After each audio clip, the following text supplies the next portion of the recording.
All right, welcome to this Zoom election 2020, Indiana State Senate District 40. No incumbents in this race. There are three Democratic candidates, Trent Fauerbach, Shelley Yoder, and John Zody. There are no official Republican candidates yet for this election. Joining me now is John Zody. Thank you very much for being here today. We appreciate it.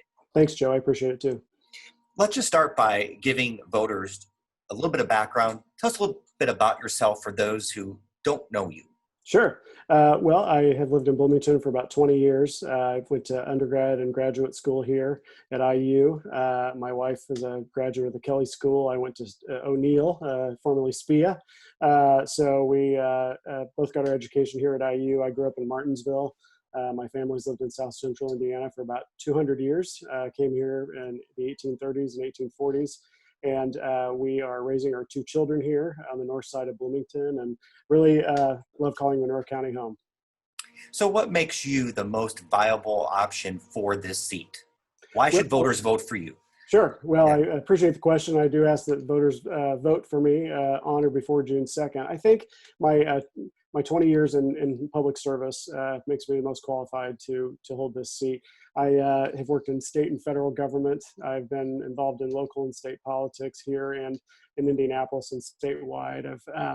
I've served on a number of boards and commissions here in Bloomington and around the state. And so certainly have been active in the political movement, the public service movement. I've worked in higher education. I worked at Ivy Tech for 4 years. I'm an adjunct instructor at the O'Neill School now. And so have a breadth of experience. I think politics and government are customer service businesses. I've got a lot of experience with constituent services, everything from responding to natural disasters to helping people with health and survivor benefits to just answering simple questions about government and why people should be interested and engaged. I think public services is a noble calling, and in my whole career I've encouraged people to get involved. That's what I encourage my students to do, and I think that would give me a good experience to be a state senator. I've been to every county in the state. I think I know a little bit about every district that is represented by a member of the General Assembly, and would do my best to work across the aisle and with my Democratic colleagues to get things done for the 40th district. So you mentioned, I think you said 20 years involved with politics, but I don't think you've ever run for office, have you? I'm not. I'm a first-time candidate myself. So why run for an actual office now? Well, this seat came open. This is a different way to contribute. I think the problems that face Indiana, the big things I'm running on are livable wages for every Hoosier, making sure we are protecting public education, giving teachers the pay raise they deserve, focusing on early childhood education, going universal for pre-K in Indiana, expanding the right to vote, making sure people in this state are protected safely and equally under the law, and making sure we're protecting our environment. Talk a lot about sustainability. Protecting access to healthcare and preventing gun violence. And so these are things that I've been active on, that I've seen others be active on, and this is a way to contribute and work to move those issues forward in a different way, and that's why I'm running. Let's get into the coronavirus pandemic, of course, what's taking all of our time right now. How have state leaders acted to this or reacted to this? Could you maybe give them a grade and why? Well, I think the most important thing state government can do is provide certainty. I think that certainty wasn't given for a while. I think the initial response was slow by state government. I think the issue of testing continues to be a question. And so we are looking now at the next phase of reopening. And so I still think there are a lot of questions about that. There's still, cases out there. There's still people dying of this. And so I think we've got to be very careful about how we reopen and what we're doing as Hoosiers to both protect the safety and health of our families, but also each other. We need to be looking out for one another as citizens. And I think that I will add that the federal government here is providing a lot of uncertainty. I understand that processes regarding, small business protection with the two bills that passed the Congress. There have been some processes that understandably are complicated, but there needs to be simplification there. People accessing unemployment benefits at the state level. I'm not sure I would assign it a letter grade, but I would say it's been slow and uncertain in a lot of ways. And I think we, of course, never could have predicted this pandemic to come the way it did, but we need to be making sure we're looking out for one another. If you were to take this seat in January, of course, we don't know what awaits us in January, but I Sure. think we can say maybe it's safe to say there's going to be an economic recovery period, no matter what happens in January. Right. Can you tell us a little bit about what your plan would be for the economic recovery? Sure. Well, I think the 2021 session of the General Assembly is going to be a budget year. And so the General Assembly will have to make important decisions about the budget. I think we need to make sure our safety nets are protected. They have been put to the test during this pandemic, in addition to our businesses, our employers, and our employees. So I think it's a continuation of working to provide resources to businesses so that they can continue to operate. It's giving employees the resources they need to either access benefits or to take part in the safety net if they need it. And in the budget session, protecting those priorities is going to be first. Then we move right on to public education. Our schools are closed, kids are home, and so that makes certain children vulnerable. We've got to make sure that our families are stable. I want to thank the schools locally here for everything they've done to help kids that might be experiencing food insecurity. So we've got to make sure we're taking care of those essential services first, because if none of that is taken care of, I think the economic recovery from this will be a lot slower. So it's going to be the role and the purpose and the job of the General Assembly to make sure from the state level that those things are protected first. So obviously it's an unusual year. How do you campaign during a pandemic? And do you feel like the 2020 election may be getting lost a little bit? Well, I don't know that's getting lost. It's definitely a different campaign culture. You know, I'd love to be doing this interview live in the studio with you, but here we are on Zoom, which is fine too. But you know, we're doing a lot of things online. We're doing a lot of communication by phone and texting and online on social media. Advertising has changed a little bit with you know, digital advertising and contacting people through mail. There's really just nothing that can replace going to someone's door or seeing them in an event and talking to them face to face. And so that's been an unfortunate piece of this. However, the most important thing is to keep people safe and healthy, and that's what we've got to do. And campaigns and candidates will adapt accordingly. They have been doing it. That's part of this business is responding to change, and so we've certainly done that because it's what's best for everybody. You know, making sure that we're protecting people's health, and so I am. I don't think the election's getting lost, but I think certainly a lot of attention is being paid to what's going on nationally. We've still got really important races here in Indiana, like the state Senate race. How would you have the state support higher education coming out of the shutdowns? Sure. Well, I think a lot of universities are figuring out what they're going to do and how they're going to operate and bring students back. I think the first thing is to figure out what is best for the students and what's going to keep their academic career moving in the very safest way possible. When we transitioned from, speaking as an adjunct faculty member, when we transitioned to online classes, my students did it very smoothly. They were better at Zoom than I was at first. And so, so I applaud them for that. And I think we really have to look out for giving them the opportunities and the academic tools to continue having success. But we also have to make sure that wherever they are, if they're not on campus, we've got to make sure that they are protected, that, you know, we're looking out for their health, both mental and physical. I think for non-traditional students, one of the things, you know, here with higher education, we've got Indiana University, which is largely a residential campus. We've got Ivy Tech Bloomington, which is not a residential campus. So we've got to look at traditional and non-traditional students and think about, on the non-traditional student side, students who may be needing to come to class, or maybe needing to participate in class somehow, online or otherwise, who may need help with childcare and who may need help with a job that they are needing to take time off from to adjust that schedule. So I think there's a lot yet that's unknown.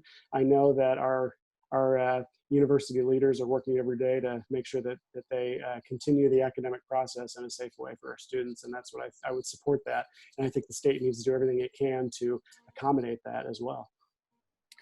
You mentioned this earlier, but I wanted to bring it up again. Teacher pay, it was a big issue this past year or so. How hard will you have to fight for teacher pay? Well, I think the fight is hard. You know, there were 20,000 teachers on the lawn of the State House on November 19th. I'm afraid the General Assembly and the state administration sort of kicked the can down the road. Governing is all about priorities. And I talk a lot about universal pre-K because I think when you're looking at education, if you can't give a kid an early start to their education and make that available for everyone possible in the state, you're missing a generation of opportunity every year that goes by. You're only 4 once in your life. So when we look at public education and needing to protect it, we need to start with pre-K, making sure that public education is fully funded and the cuts that were made years ago are restored back.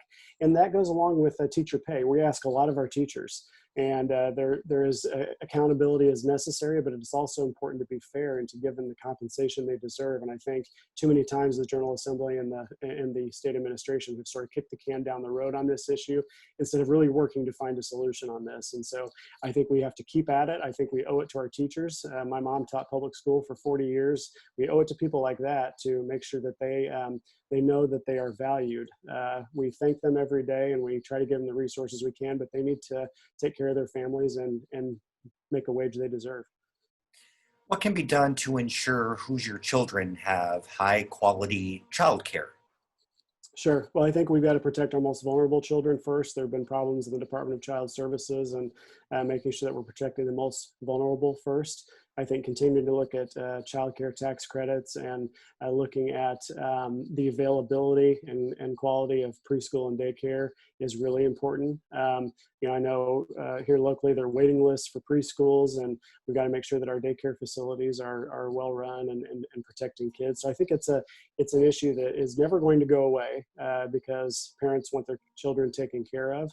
We're always going to have kids that need daycare and always going to have kids that need preschool, but I think that starts with protecting our most vulnerable kids first. We've got great programs here in Monroe County that help protect them in that safety net, but statewide, especially in our rural areas, we've got to make sure that that kids have those resources as well. And so I think it's the job, it would be my job as a senator to go to other members of the General Assembly who may not have those resources in their communities and talk about how we get those statewide and listen to people in the nonprofit community and the education community and really look at where the gaps are and what resources are needed and figure out where we need to go with it.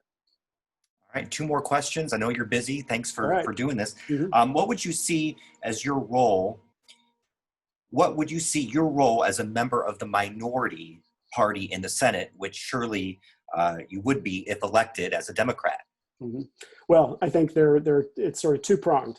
Number one, I would be required. I would be glad to look across the aisle. At first place I would look are with my fellow legislators from this area, assuming we still have a bipartisan representation. If there's any Republicans and any Democrats representing Monroe County, you've got to reach across the aisle and figure out ways to work together for this district.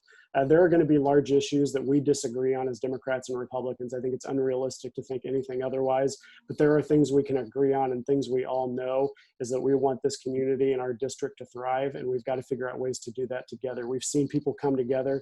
I've always referenced back to when, 10, 15 years ago when Crane was going through the process of the base realignment and closure. This community pulled together, did what it needed to do, and saved Crane.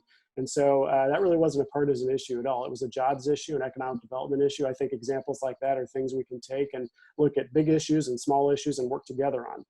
The second prong of that is to be a loud voice for this district and this state. The issues that I mentioned at the outset that I'm running on need loud voices and people who are going to listen to their constituents and fight for those issues at the State House. All we can do on some things is keep pushing, but we can also look at where we can get small wins on issues like voting rights, making sure public education is protected, which would be a big win and something we've got to keep pushing the ball forward on. And another big issue is we've got to make sure people in this state are protected safely and equally under the law. That's not the case in Indiana. That ball needs to be kicked forward, and unfortunately it's not been done. Our hate crimes law that was passed last year is not as inclusive as it should be. We don't have a statewide non-discrimination clause in our civil rights statute, and schools accepting voucher money are still allowed to discriminate. And so that is something we need loud voices on and get people to change their minds and understand why that's an important issue in so many ways for the state of Indiana. So it's being a loud voice who listens to your constituents, and it's making sure that you're looking at ways you can work together with people across the aisle to help your your own community and your own district. All right, last question. Mhm. What's the biggest challenge facing District 40? And then how does that compare to the biggest challenge facing Indiana? Well, I think it's one and the same. I'm always going to point to education. We've got a great education system here. We've got great leaders, but public education is under attack in this state. And I don't think Monroe County schools or Richland Bean Blossom schools are immune from that. And so we've always got to look first at public education. I'm always going to say my biggest priority, the first thing I would work on as a state senator is pre-K and making it go universal. And that goes along with protecting public education. So it's always going to be an issue here, making sure our schools are equitable and fair and thriving. But that's a big problem statewide in a number of districts and a number of areas, whether it be rural, urban, or suburban. So I think the problem is one and the same, and that's protecting our public education system. All right. Thank you very much for doing this. John Yep. Zody, I appreciate your time. Thanks, Joe. I appreciate having me. Thanks.